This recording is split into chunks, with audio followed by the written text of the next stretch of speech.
어이, 거기 아저씨. 여기 면회실이지 시장 바닥은 아닐 텐데. 날카롭고 오만한 목소리가 조용한 면회실의 공기를 갈랐다. 가 20살을 넘긴 훈련병 강민준의 어깨가 움찔 떨렸다.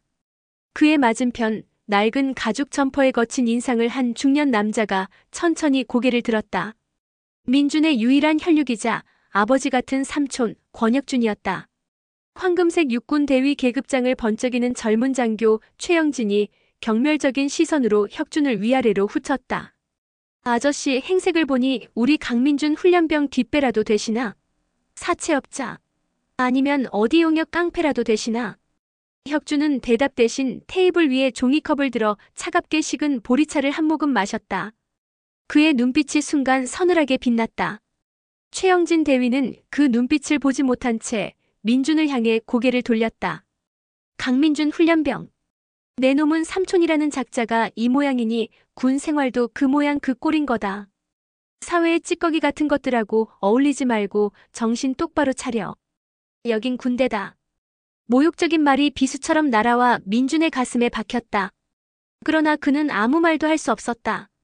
그저 주먹을 꽉 쥘 뿐이었다. 그때 침묵을 지키던 혁준이 나지막이 입을 열었다. 그의 목소리는 거칠었지만 이상한 위압감이 서려 있었다. 젊은 양반. 군복 입었다고 함부로 짓거려도 되는 건 아닐 텐데. 뭐야 이 새끼가. 최영진 대위의 얼굴이 분노로 일그러지는 순간 혁준의 입가에 누구도 눈치채지 못한 희미한 미소가 걸렸다. 그것은 분노도 체념도 아니었다. 거대한 폭풍이 몰려오기 직전에 고요하고 서늘한 폭풍전야의 미소였다. 2024년 1월 대한민국에서 가장 춥다는 강원도 화천의 바람은 칼날 같았다. 하얗게 얼어붙은 북한강 줄기를 따라 들어선 27사단 신병교육대 앞은 이병 장정들과 가족들로 북새통을 이루고 있었다. 강민준은 두꺼운 패딩 점퍼 안에서도 느껴지는 한기에 몸을 떨었다. 그의 옆에는 말없이 담배만 태우는 삼촌, 권혁준이 서 있었다. 삼촌, 저 이제 진짜 가네요. 민준의 목소리가 입김과 함께 흩어졌다. 혁준은 말없이 담배를 비벼 끄고는 민준의 어깨를 툭 쳤다. 투박하고 거친 손이었지만 그 어떤 손길보다 따뜻했다. 가서 몸 건강히 다치지 말고. 딱 2가지만 기억해라. 첫째, 부당한 일에는 침묵하지 마라. 둘째, 내가 힘들면 언제든 전화해라. 아저씨가 뭔 일이 있어도 달려간다. 그의 말은 늘 짧고 무뚝뚝했다. 15년 전 불의의 교통사고로 부모님을 동시에 잃고 세상에 홀로 남겨졌을 때 혁준은 그렇게 민준의 세상으로 들어왔다.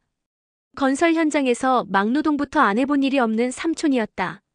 거친 세상과 싸우느라 온몸에 굳은 살이 박이고 얼굴엔 험상궂은 주름이 자리 잡았지만 민준에게는 세상에서 가장 든든한 산이었다.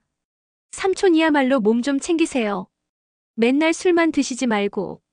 민준이 걱정스레 말하자 혁준은 잔소리는 하고 퉁명스럽게 대꾸하며 그의 등을 떠밀었다.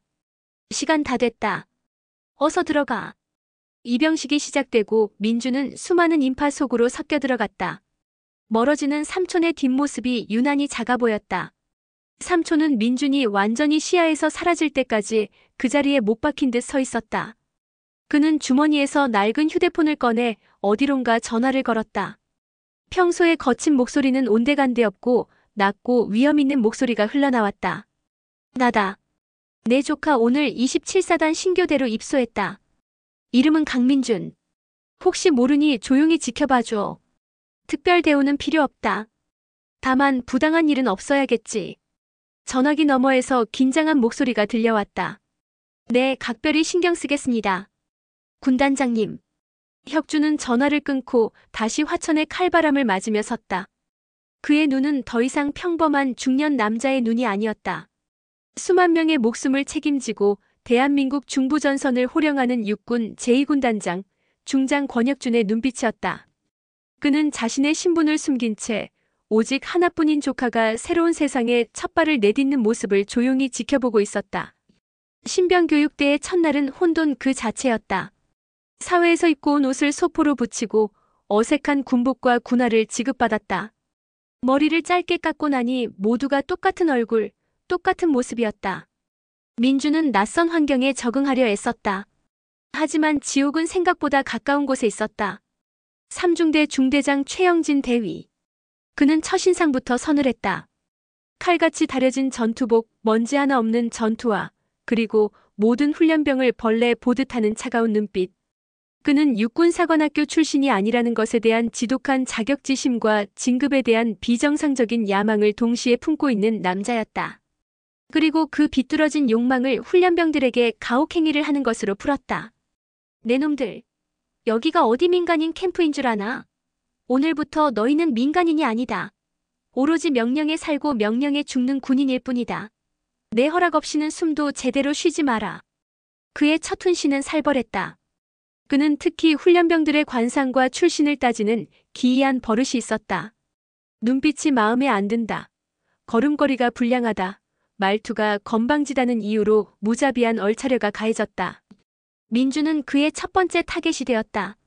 입소 첫날 관물대를 정리하던 민준을 최영진이 쏘아보았다. 너 이름이 뭐지? 훈련병. 준.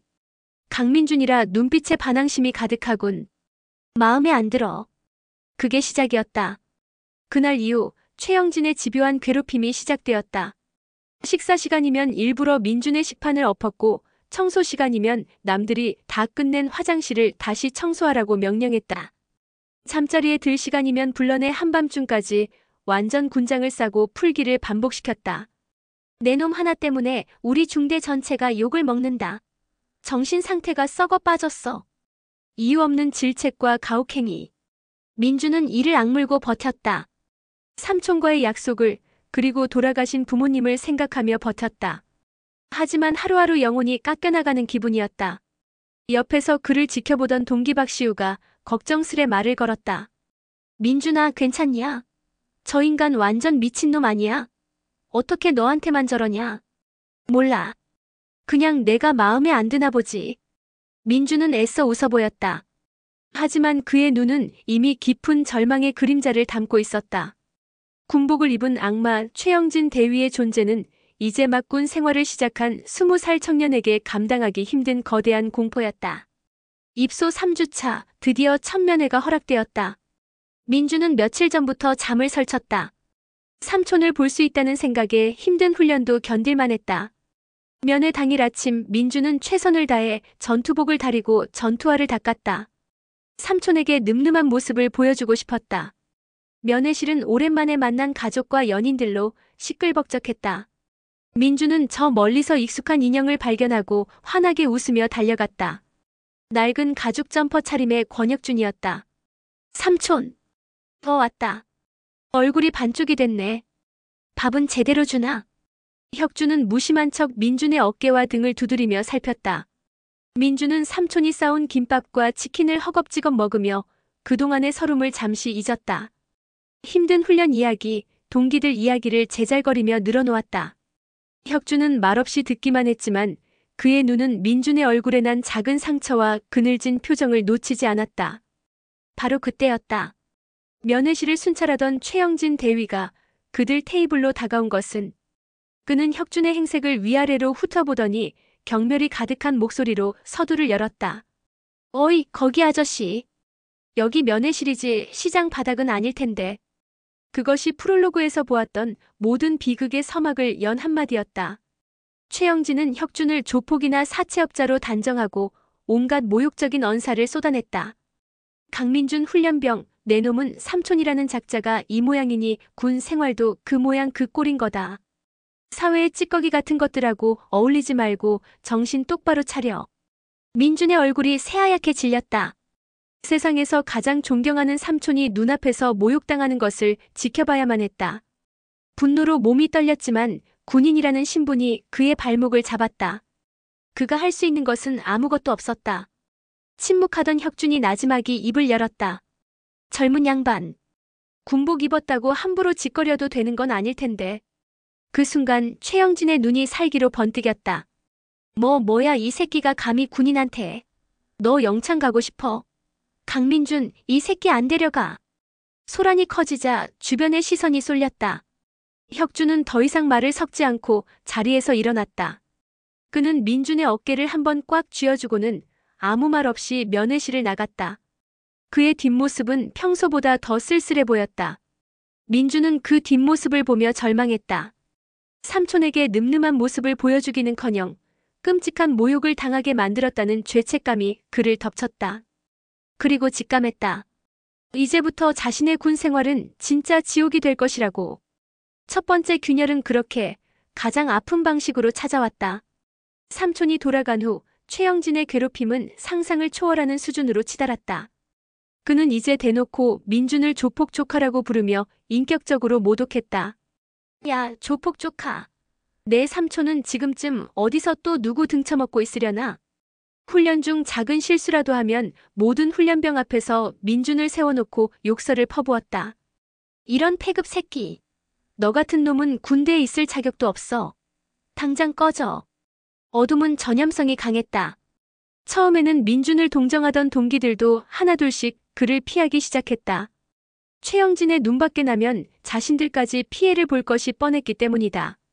민준은 순식간에 고립되었다. 식당에서도 내무반에서도 훈련장에서도 그는 철저히 혼자였다. 박시우만이 그의 곁을 지켰다. 민준아, 너무 신경 쓰지 마. 저 새끼가 또라이인 걸 다들 알아. 아니야, 시우야. 너까지 나 때문에 피곤해질 수 있어. 그냥 모른 척해. 무슨 소리야? 우리가 친구지 남이냐? 시우의 위로가 유일한 버팀목이었지만 민준의 마음은 하루하루 무너져 내렸다. 밤이 되면 돌아가신 부모님 생각과 모욕당하던 삼촌의 얼굴이 떠올라 잠을 이룰 수 없었다.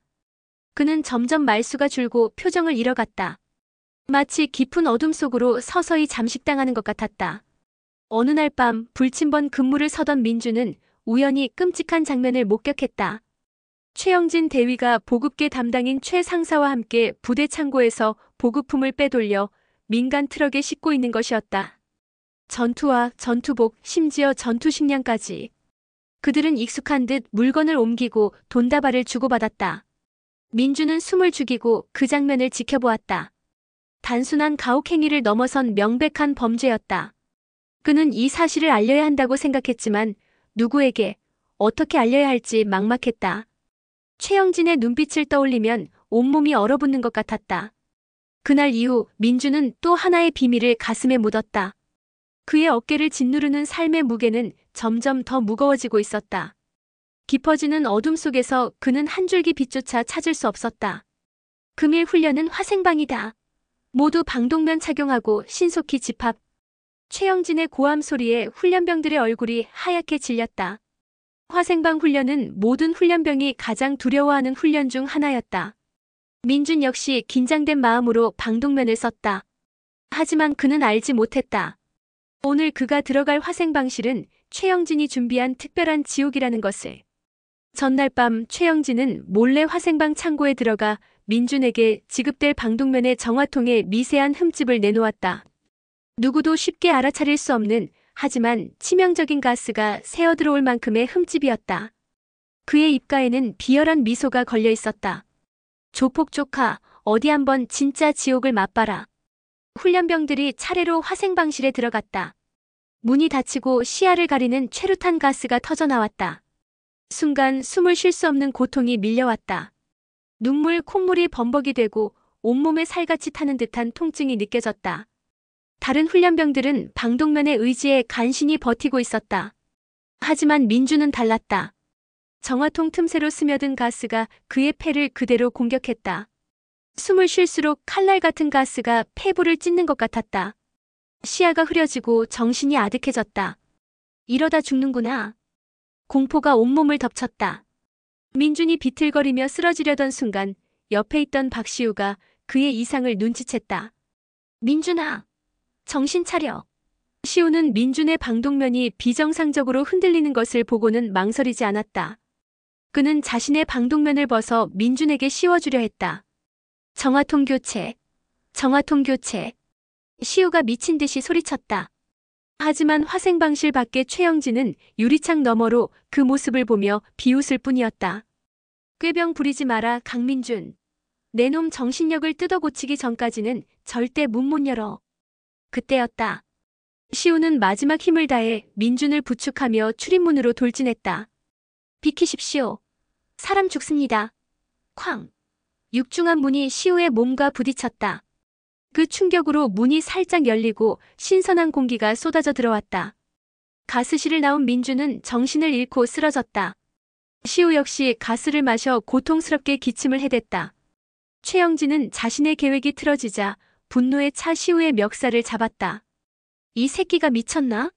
군기를 어지럽혀. 너 오늘 죽을 줄 알아. 그는 시우에게 완전 군장을 메고 연병장을 돌라는 가혹한 명령을 내렸다. 민주는 의무실로 실려가면서도 자신 때문에 고통받는 친구의 모습을 보며 피눈물을 흘렸다. 그는 죽음의 문턱에서 돌아왔지만 마음은 더 깊은 지옥으로 떨어졌다. 의무실에서 깨어난 민주는 지독한 무력감에 휩싸였다.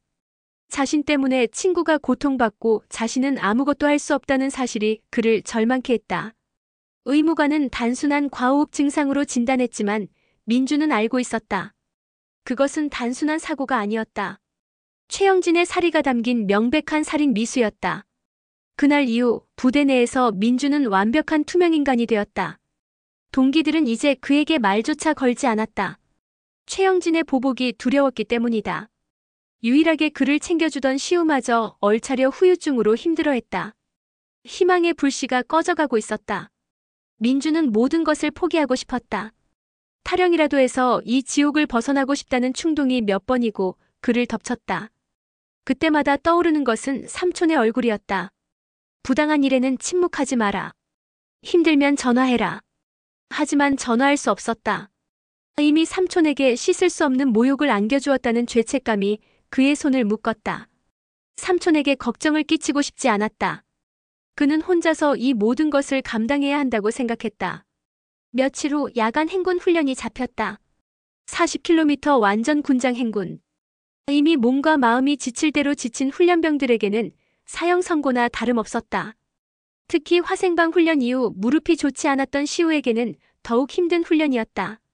행군이 시작되고 어두운 산길을 걷는 훈련병들의 거친 숨소리만이 가득했다. 민주는 묵묵히 걸었다.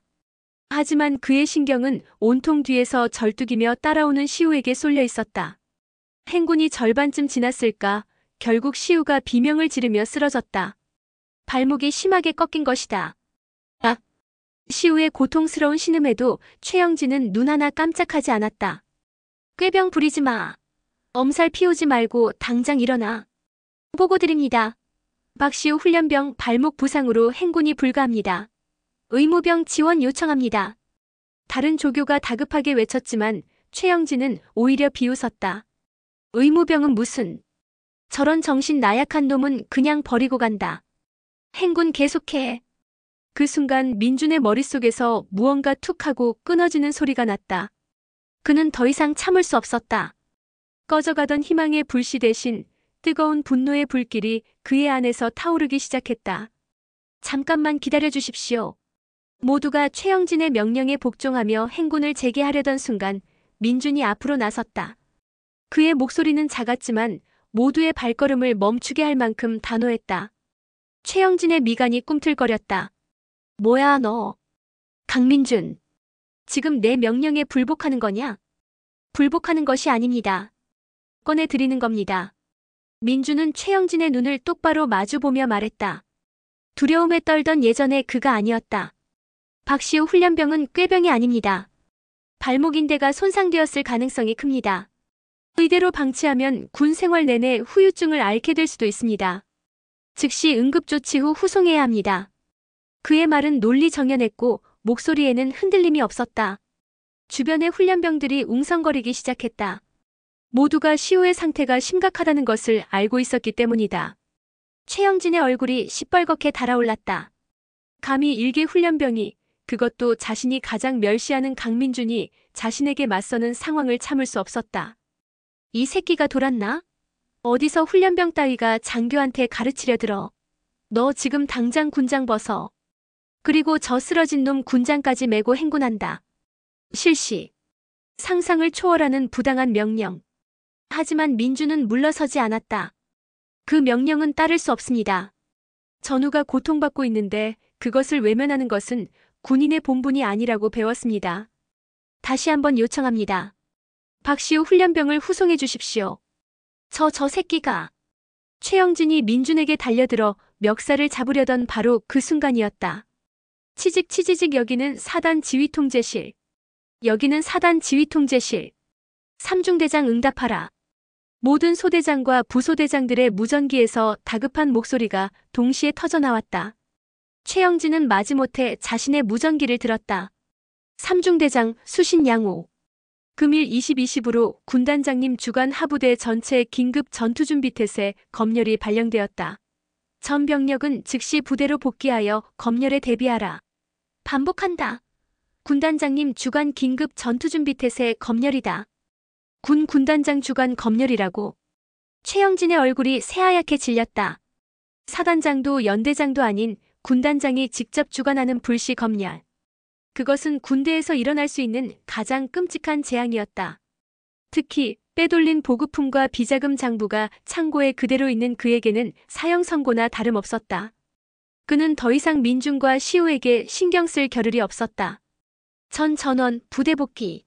당장. 그리고 너. 빨리 의무대라도 연락해서 저 새끼 치워. 최영진은 혼비백산하여 산을 달려 내려가기 시작했다. 민준은 쓰러진 시우의 곁을 지키며 멀어지는 그의 비겁한 뒷모습을 차갑게 응시했다. 그리고 나지막이 읊조렸다. 이제 시작이구나. 그의 분노의 외침은 거대한 폭풍을 불러오는 나비의 날갯짓이 되었다. 시간을 거슬러 올라가 야간 행군이 있기 전날 밤. 민준은 고된 훈련을 마치고 잠자리에 누웠지만 잠을 이룰 수 없었다. 화생방 훈련의 공포와 시우에 대한 미안함, 그리고 최영진에 대한 분노가 뒤섞여 머릿속이 터질 것 같았다. 그는 더 이상 혼자서는 버틸 수 없다는 것을 깨달았다. 그는 모두가 잠든 틈을 타 공중전화로 향했다. 떨리는 손으로 익숙한 번호를 눌렀다. 수화기 너머로 들려오는 삼촌의 목소리를 듣는 순간 애써 참아왔던 눈물이 터져나왔다. 흐윽 삼촌. 민준이냐? 왜 울어? 무슨 일 있어? 혁준의 목소리는 여전히 무뚝뚝했지만 깊은 걱정이 묻어 있었다. 민준은 흐느끼며 그동안 있었던 일들을 두서없이 털어놓았다. 최영진의 가혹행위, 면회날의 모욕, 그리고 죽을 뻔했던 화생방 훈련과 자신 때문에 고통받는 친구 이야기까지. 수화기 너머의 혁준은 아무 말 없이 듣고만 있었다. 민준의 울음이 잦아들었을 때 그가 나지막이 입을 열었다. 알았다. 더 이상 아무 걱정하지 말고 내일 훈련 잘 받아. 그리고 무슨 일이 있어도 다치지 마라. 나머지는 이 아저씨가 알아서 한다. 삼촌? 끊는다. 전화는 그렇게 끊겼다. 민준은 잠시 멍하니 서 있었다. 삼촌의 마지막 목소리는 이상할 정도로 차분하고 냉정해서 오히려 더 무서웠다. 하지만 동시에 무겁게 짓누르던 돌덩이가 사라지는 듯한 기묘한 안도감이 밀려왔다. 그 시각 화천의 한 허름한 아파트.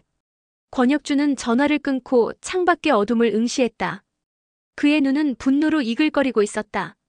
감히 하나뿐인 조카를 목숨을 걸고 지켜온 전우의 아들을 죽음의 문턱까지 몰아넣은 쓰레기들을 그는 용서할 수 없었다. 그는 다시 휴대폰을 들었다. 이번에 그가 전화를 건 곳은 이군단 작전 참모부였다. 나 군단장이다. 당장 작전 참모 연결해. 잠시 후 잠결에 전화를 받은 작전 참모의 목소리가 들려왔다. 충성. 대령 김성훈, 군단장님께 보고드립니다. 김대령, 내일 아침 8시 헬기 준비시켜. 목적지는 27사단 신병교육대다. 그리고 내일 20:20으로 27사단 전체의 4주간으로 전투준비태세 검열을 발령한다. 보안에 각별히 유의하고 사단에는 1시간 전에 통보하도록. 이건 명령이다. 충성. 알겠습니다. 작전 참모는 등줄기에 식은땀이 흐르는 것을 느꼈다. 불곰이라는 별명으로 불리는 군단장 권혁준. 평소에는 호탕하고 부하들을 아끼지만 한번 분노하면 그 누구도 막을 수 없는 인물이었다. 그의 분노가 향하는 곳은 언제나 부조리와 부패였다. 작전 참모는 직감했다. 내일 27사단에 피바람이 불 것이라고. 권혁준은 전화를 끊고 전투복을 꺼내 입었다. 어둠 속에서 그의 어깨에 달린 3개의 별 중장 계급장이 서늘하게 빛나고 있었다. 단 한 통의 전화는 이제 거대한 심판의 서곡을 울리고 있었다. 다음 날 아침 27사단 신병교육대 상공에 육중한 헬리콥터 프로펠러 소리가 울려 퍼졌다. 훈련병들은 연병장에서 구보를 하다가 일제히 하늘을 쳐다보았다. 사단장이나 탈법한 수리온 헬기 한 대가 먼지를 일으키며 연병장 중앙에 착륙했다. 뭐야? 사단장님이라도 오셨나? 훈련병들이 웅성거리는 사이 헬기 문이 열리고 한 남자가 내렸다. 칼같이 다려진 전투복, 위험 있는 발걸음, 그리고 어깨에서 빛나는 세 개의 별. 중장 계급장이었다. 연병장에 있던 모든 장교와 부사관들의 얼굴이 사색이 되었다. 27사단이 속한 상급부대 제2군단의 군단장이 예고도 없이 나타난 것이다. 연대장과 신교대장이 혼비백산하여 달려나왔다. 충성. 군단장님께 대하여 경례. 편히 쉬어. 권혁주는 그들의 경례를 받는 둥하며 주변을 둘러보았다. 그의 시선이 삼중대 훈련병들 사이에서 멈췄다. 흙먼지를 뒤집어 쓴 채 묵묵히 서 있는 조카 강민준의 모습이 보였다. 혁주는 애써 시선을 돌리며 신교대장에게 말했다. 오늘 오전 훈련은 내가 직접 참관하겠다. 특히 삼중대 훈련을 보고 싶군. 신교대장은 식은땀을 흘리며 알겠습니다. 라고 외쳤다. 그 시각 최영진 대위는 사무실에서 커피를 마시며 야간 행군 계획을 짜고 있었다. 그는 군단장이 부대에 나타났다는 사실을 까맣게 모르고 있었다. 잠시 후 행정병이 다급하게 문을 열고 들어왔다. 중대장님, 큰일 났습니다.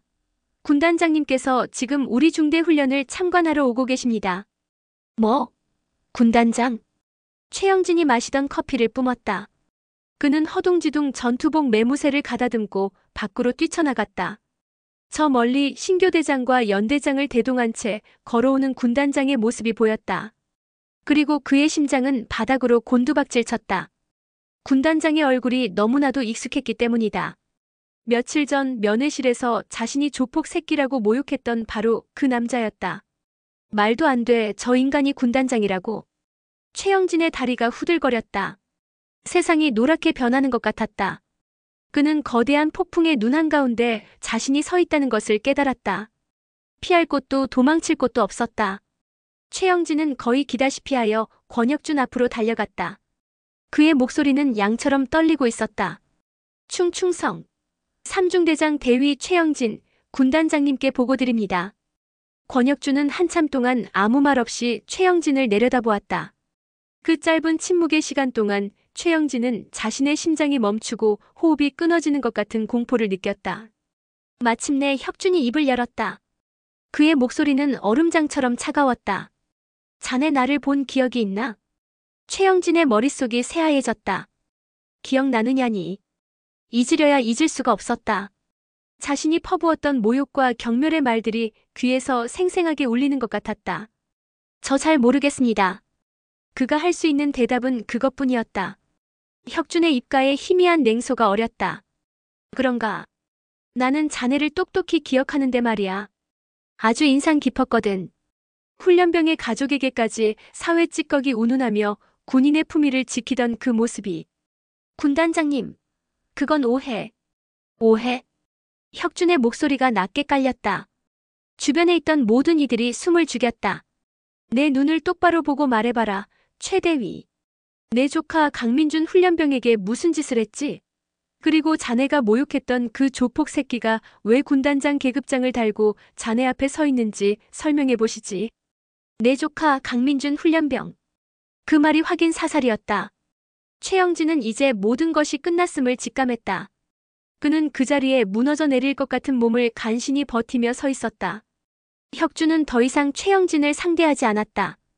그는 삼중대 훈련병들을 향해 돌아섰다. 삼중대 훈련병들 중 지난 화생방 훈련 때 강민준 훈련병과 같은 조였던 인원 앞으로 나와. 몇몇 훈련병들이 쭈뼛거리며 앞으로 나섰다. 박시우도 그들 중 하나였다. 강민준 훈련병이 가스실 안에서 쓰러졌던 게 사실인가? 네, 그렇습니다. 시우가 우렁차게 대답했다. 당시 강민준 훈련병의 상태는 어땠지? 방독면에서 가스가 새는 것 같았습니다. 숨을 쉬지 못하고 매우 고통스러워했습니다. 그때 중대장은 어떤 조치를 취했나? 꾀병이라며 문을 열어주지 않았습니다. 제가 문을 부수고 나오지 않았다면 강민준 훈련병은 정말 위험했을 겁니다.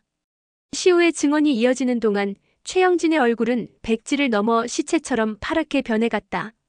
권혁준은 시우의 증언을 들으며 조용히 고개를 끄덕였다. 그의 서늘한 재회는 이제부터 시작될 피해 숙청을 알리는 신호탄이었다. 군사경찰은 즉시 삼중대가 사용하는 모든 화생방 장비를 수거하여 정밀 검사하도록. 특히 강민준 훈련병이 사용했던 방독면에 대해서는 한치의 오차도 없이 철저하게 조사하라. 권혁준의 명령은 단호했다. 군단 헌병대에서 파견된 수사관들이 신속하게 움직였다. 그들은 삼중대 창고를 폐쇄하고 모든 방독면을 수거해갔다. 최영진은 그 모습을 망연자실하게 바라볼 뿐이었다. 잠시 후 군단 화학대장인 박대령이 직접 권혁준에게 달려와 보고했다. 군단장님, 검사 결과 나왔습니다. 말해봐. 강민준 훈련병이 사용했던 방독면 정화통에서 외부의 물리적 충격으로 인한 미세균열이 발견되었습니다. 너무나 정교해서 육안으로는 식별이 거의 불가능한 수준입니다. 하지만 이 균열로 인해 시에스탄 가스가 15% 이상 내부로 유입되었음이 확인되었습니다. 이것은 명백히 누군가 고의로 훼손한 것입니다. 화학대장의 보고가 끝나자 연병장에는 싸늘한 침묵이 흘렀다. 모든 사람의 시선이 최영진에게로 향했다. 권혁준이 최영진을 향해 천천히 걸어갔다. 최대위, 할 말 있나? 뭐 모릅니다. 저는 정말 모르는 일입니다. 누군가 저를 모함하는 겁니다. 최영진은 발악하듯 소리쳤다. 하지만 그의 변명은 공허한 메아리일 뿐이었다. 모함이라. 혁준은 차갑게 웃었다. 좋다. 그럼 이건 어떻게 설명할 건가? 의무대 기록에 따르면 강민준 훈련병은 화생방 훈련 직후 급성호흡 곤란으로 의무실을 찾았다. 하지만 당시 의무 기록에는 단순 과호흡 및 꾀병 가능성이라고 적혀 있더군. 이건 누구의 소견이지? 그때 의무대장이 땀을 뻘뻘 흘리며 앞으로 나섰다. 죄송합니다, 군단장님. 그건 최영진 대위가 강하게 압력을 넣어 정신력이 나약한 훈련병이니 강하게 다뤄야 한다고 해서. 모든 조각이 맞춰지고 있었다. 고의적인 장비 훼손, 그리고 사건 은폐를 위한 압력 행사.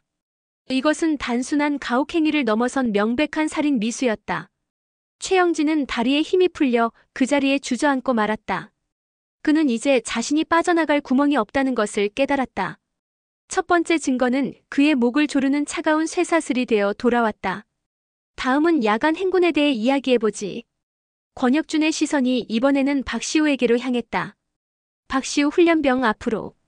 절뚝거리며 앞으로 나온 시우의 발목에는 퉁퉁 부은 붕대가 감겨 있었다. 어젯밤 야간 행군 때 부상을 당했다고 들었다. 사실인가? 네, 그렇습니다. 행군 도중 발목을 심하게 접질렸습니다. 당시 중대장은 어떤 조치를 취했나? 시우는 잠시 망설이다. 옆에 서 있는 민준을 한번 쳐다보고는 결심한 듯 입을 열었다. 최영진 중대장님은 저를 꾀병 환자 취급하며 행군을 강행하라고 명령했습니다. 만약 강민준 훈련병이 막아서지 않았다면 저는 그 상태로 계속 걸어야 했을 겁니다. 혁준은 고개를 끄덕이며 이번에는 민준을 바라보았다. 강민준 훈련병. 너는 상관의 명령에 불복하고 부상당한 전우를 도왔다. 맞나? 네, 그렇습니다. 민준은 담담하게 대답했다. 최영진은 이때다 싶어 소리쳤다. 보셨습니까, 군단장님? 저놈은 평소에도 저렇게 사사건건 반항하고 명령에 불복하는 문제아입니다. 군인으로서 자격이 없는 놈입니다. 하지만 권혁준은 최영진을 거들떠보지도 않았다. 그는 민준에게 다가가 그의 어깨를 두드리며 말했다. 잘했다, 강민준 훈련병. 네. 민준은 자신의 귀를 의심했다. 군인의 가장 중요한 덕목은 명령 복종이기도 하지만 그보다 앞서는 것은 바로 전우애다. 눈앞에서 고통받는 전우를 외면하는 것은 군인이 아니라 짐승이나 하는 짓이지. 너는 위험을 무릅쓰고 군인의 가장 중요한 본분을 다했다.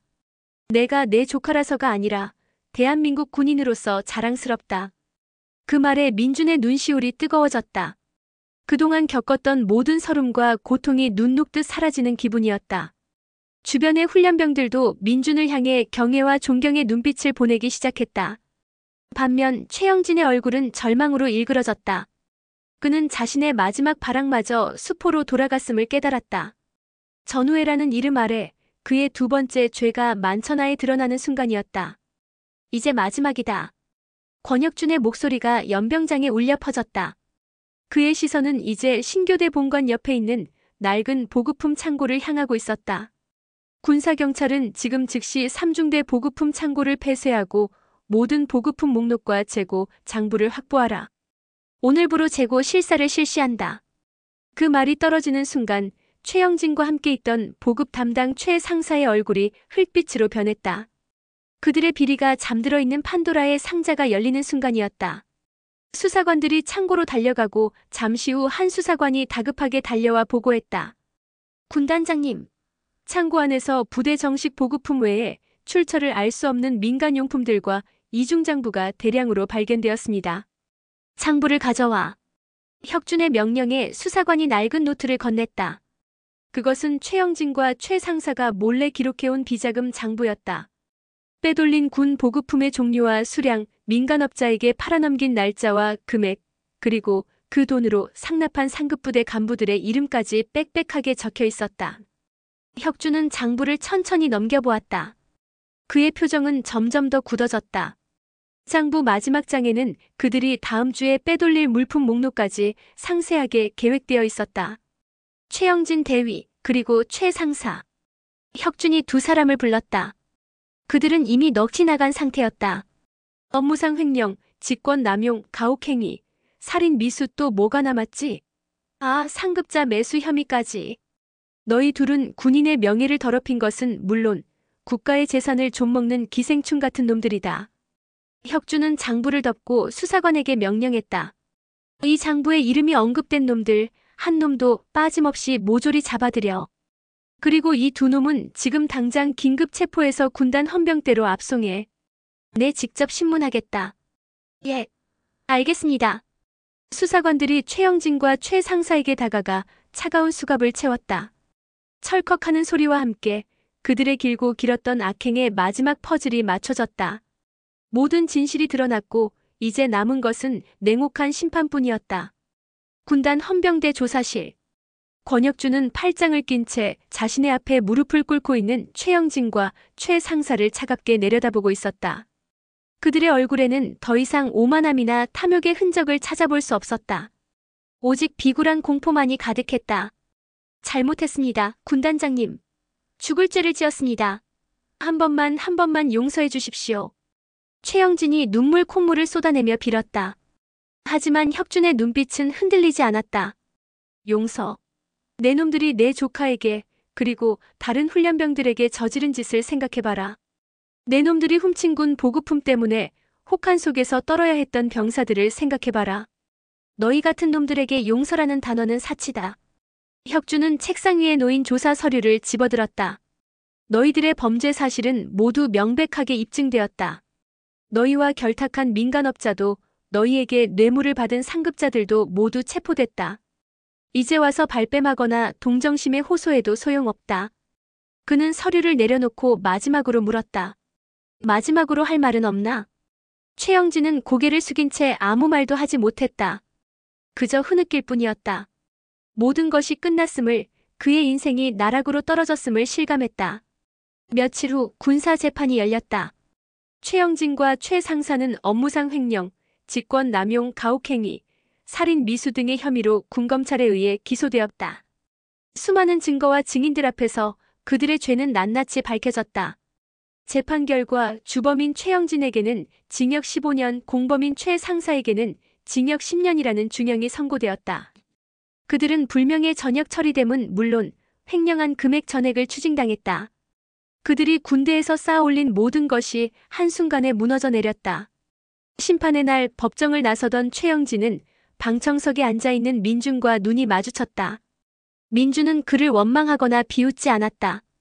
그저 담담한 눈으로 바라볼 뿐이었다. 그 순간 최영진은 깨달았다. 자신이 짓밟으려 했던 것은 한 나약한 훈련병이 아니라 그 어떤 것으로도 꺾을 수 없는 굳건하고 올바른 신념이었다는 것을. 최영진과 그의 일당이 사라진 삼중대에는 새로운 바람이 불기 시작했다. 부조리와 가혹행위가 사라진 자리에 따뜻한 격려와 진정한 전우애가 싹트기 시작했다. 새로운 중대장은 훈련병들을 인격적으로 대하며 훈련은 힘들지만 보람있게 진행되었다. 가장 큰 변화는 민준을 대하는 동기들의 태도였다. 그들은 더 이상 민준을 피하거나 외면하지 않았다. 오히려 미안함과 고마움을 표현하며 먼저 다가왔다. 민준아, 정말 미안했다. 우리가 너무 비겁했어. 아니야. 너희 마음 다 이해해. 내 덕분에 우리 중대가 이렇게 바뀔 수 있었어. 정말 고맙다. 특히 박시우는 민준에게 평생의 은인이라며 고마워했다. 그의 발목은 꾸준한 치료 끝에 거의 회복되었다. 두 사람의 우정은 이전보다 더욱 깊고 단단해졌다. 민준은 더 이상 어둡고 위축된 훈련병이 아니었다. 그는 자신감을 되찾고 모든 훈련에 적극적으로 임했다. 때로는 동기들을 이끌고 때로는 뒤처지는 동기들을 도우며 중대의 중심으로 자리 잡았다. 그의 변화를 가장 기쁘게 지켜보는 사람은 물론 권혁준이었다. 그는 조카가 힘든 시련을 이겨내고 진정한 군인으로 성장하는 모습에 남몰래 뿌듯함을 느꼈다. 그는 더 이상 민준의 군 생활에 개입하지 않았다. 그저 멀리서 묵묵히 지켜볼 뿐이었다. 민준이 스스로의 힘으로 일어서고 성장할 수 있다고 믿었기 때문이다. 어느 주말 민준은 삼촌에게 전화를 걸었다. 삼촌, 저 잘 지내고 있어요. 동기들하고도 친하고 훈련도 재밌어요. 그래, 다행이구나. 다 삼촌 덕분이에요. 정말 감사해요. 아니다. 내가 스스로 이겨낸 거지. 대견하다, 내 조카. 무뚝뚝한 삼촌의 입에서 나온 대견하다는 한마디에 민준은 세상을 다 가진 것처럼 행복했다. 지옥 같았던 신병교육대는 이제 그에게 잊을 수 없는 성장의 공간이 되어가고 있었다. 시간이 흘러 5주간의 신병훈련이 끝나고 수료식이 다가왔다. 수료식의 하이라이트는 단 한 명에게만 주어지는 최우수 훈련병 표창이었다. 모든 훈련에서 뛰어난 성적을 거두고 동기들에게 모범이 된 훈련병에게 주어지는 최고의 영예였다. 모두가 누가 최우수 훈련병이 될지 궁금해하며 웅성거렸다. 그때 단상에 오른 신교대장이 우렁찬 목소리로 외쳤다. 2024년 1기 최우수 훈련병. 3중대 강민준 훈련병. 그 이름이 불리는 순간 3중대 훈련병들은 마치 자기 일처럼 환호성을 질렀다. 민준은 믿을 수 없다는 표정으로 잠시 멈칫하다 동기들의 축하를 받으며 단상으로 걸어나갔다. 훈련병 강민준. 이하 동무는 투철한 군인 정신과 솔선수범하는 자세로 타의 모범이 되었으며 모든 훈련 과정에서 탁월한 능력을 발휘하였기에 이 상을 수여함. 신교대장이 표창장을 읽어내려가는 동안 민준의 눈앞에는 지난 5주간의 시간들이 주마등처럼 스쳐 지나갔다. 처음 입소하던 날의 막막함, 최영진의 가혹행위에 고통받던 순간들, 죽음의 문턱을 넘나들던 화생방 훈련 그리고 모든 것을 걸고 불의에 맞섰던 그날 밤까지. 단상 아래 면회온 가족들 틈에는 권혁준도 와 있었다. 그는 이번에는 낡은 가죽 점퍼가 아닌 깔끔한 정장 차림이었다. 그는 단상 위에서 늠름하게 경례하는 조카의 모습을 보며 조용히 미소 지었다. 눈시울이 뜨거워지는 것을 애써 참았다. 표창을 받고 자리로 돌아온 민준에게 동기들이 몰려와 행가래를 쳐주었다. 강민준! 강민준! 하늘 높이 던져졌다 내려오는 동안 민준은 환하게 웃었다. 그는 이제 더 이상 세상이 두렵지 않았다. 어떤 역경이 닥쳐와도 이겨낼 수 있다는 자신감이 생겼다. 지옥 같았던 훈련소는 그에게 최우수 훈련병이라는 영예와 함께 무엇과도 바꿀 수 없는 성장이라는 선물을 안겨주었다. 수료식이 끝나고 훈련병들은 각자 배정받은 자대로 흩어졌다. 민준은 우수한 성적 덕분에 비교적 편한 보직을 받을 수도 있었지만 스스로 최전방 수색대대를 지원했다. 더 강한 군인이 되어 자신을 단련하고 싶었기 때문이다. 그의 군 생활은 순탄했다. 신병교육대에서의 경험은 그를 더욱 단단하고 성숙하게 만들었다. 그는 뛰어난 능력과 따뜻한 리더십으로 선임과 후임 모두에게 신뢰받는 에이스 병사가 되었다. 시간은 흘러 민준은 무사히 군 복무를 마치고 만기 전역했다. 제대하는 날 위병소 앞에는 어김없이 삼촌 권혁준이 마중 나와 있었다. 삼촌! 고생했다. 혁준은 말없이 민준을 끌어안았다. 2년 전 입대하던 날보다 훨씬 더 넓고 단단해진 조카의 등이 느껴졌다. 군대라는 거대한 용광로를 통과하며 민주는 자신의 길을 명확히 정했다. 그는 법학전문대학원에 진학하여 인권 변호사가 되기로 결심했다. 군대에서 겪었던 부조리와 억압받는 약자들의 모습을 보며 그들을 위해 싸우는 사람이 되겠다고 다짐한 것이다. 그의 동기 박시우는 교사가 되었다. 발목 부상으로 힘든 시간을 보냈지만 민준의 도움으로 이겨낸 그는 학생들에게 따뜻한 마음을 전하는 선생님이 되었다.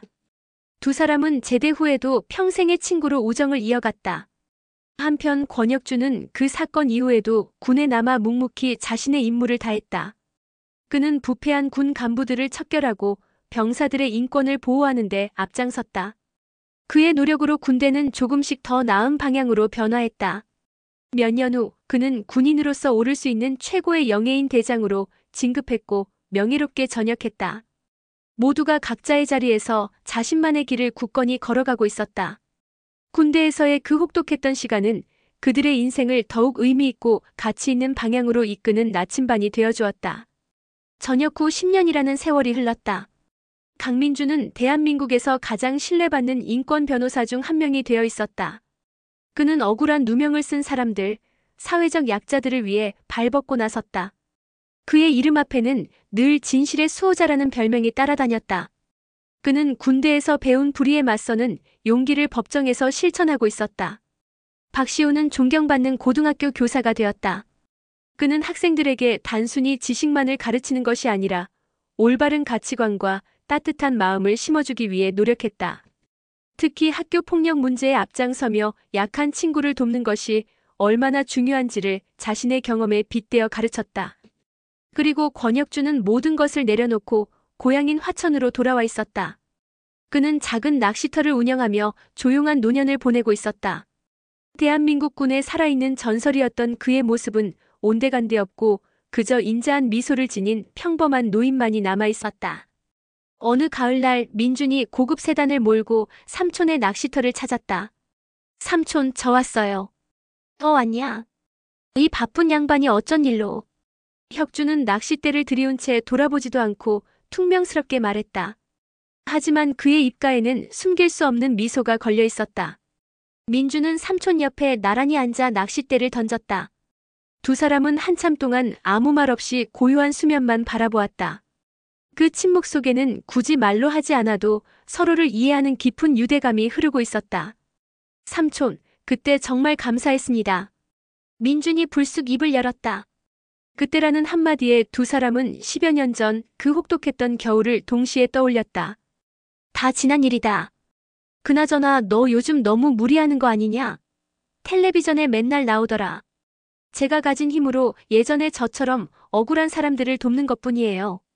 삼촌한테 배운 대로요. 두 사람은 서로를 보며 조용히 웃었다. 세월은 많은 것을 변화시켰지만 서로를 향한 마음만은 변치 않고 그 자리에 그대로 있었다. 사실 그날 삼촌이 그렇게까지 하실 줄은 몰랐어요. 민준이 낚싯줄을 감으며 말했다. 그냥 중대장만 어떻게 해주실 줄 알았지 부대 전체를 뒤집어 놓으실 줄은. 혁주는 피식 웃으며 담배를 한 대 꺼내 물었다. 그놈 하나만 잘라내면 뭐하나. 뿌리까지 썩어 있는데.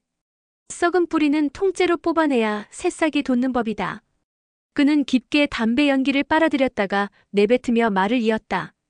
그리고 그건 단순히 내 조카를 괴롭힌 놈들에 대한 복수가 아니었다. 혁준의 시선이 아련해졌다. 그는 민준의 아버지, 즉 자신의 동생을 떠올리고 있었다. 민준의 아버지는 혁준과 함께 군인의 길을 걸었던 누구보다 강직하고 정의로웠던 장교였다. 그는 부하들을 위해 자신을 희생하는 것을 두려워하지 않았고 불의와 절대 타협하지 않았다. 그런 그가 불의의 사고로 세상을 떠났을 때 혁준은 동생의 목까지 그리고 동생이 남긴 아들까지 지켜야 한다고 다짐했다. 내 아버지가 살아있었다면 나보다 더 했을 거다.